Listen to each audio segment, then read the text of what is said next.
ஓம் சிவாய நம. இன்று சஷ்டி முடிந்து முருகனின் திருக்கல்யாண கோலம் காணும் நாள்.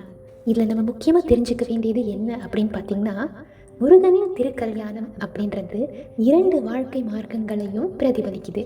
தெய்வானையம்மை ஞான மார்க்கத்தின் வழி முருகப்பெருமானை அடைகிறார். வள்ளியம்மை பக்தி மார்க்கத்தின் மூலமாக முருகப்பெருமானை அடைகிறார்.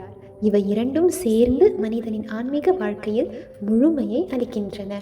அதாவது இதில் பக்தி மூலமாகவும் ஈசனை முருகப்பெருமானை கடவுளை அடையலாம், அதே சமயம் ஞான மார்க்கம் வழியாகவும் கடவுளை அடையலாம் அப்படின்றதுக்கு அடையாளமாகத்தான் முருகனின் வள்ளி தெய்வானை திருக்கல்யாண கோலம் காட்சியளிக்கிறது.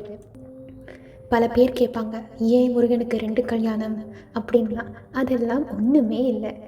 நீங்கள் பக்தியாக இருந்தாலும், நீங்கள் ஞானத்தோடு இருந்தாலும் உங்களை பாராபட்சம் இல்லாமல் அப்படியே கட்டி அணைத்துக் கொள்வேன் அப்படின்றத வலியுறுத்தவே முருகன் வள்ளி தெய்வானை என்று 2 ஆன்மாக்களையும் 2 தேவதைகளையும் தன்னோடு வைத்து கொண்டான்.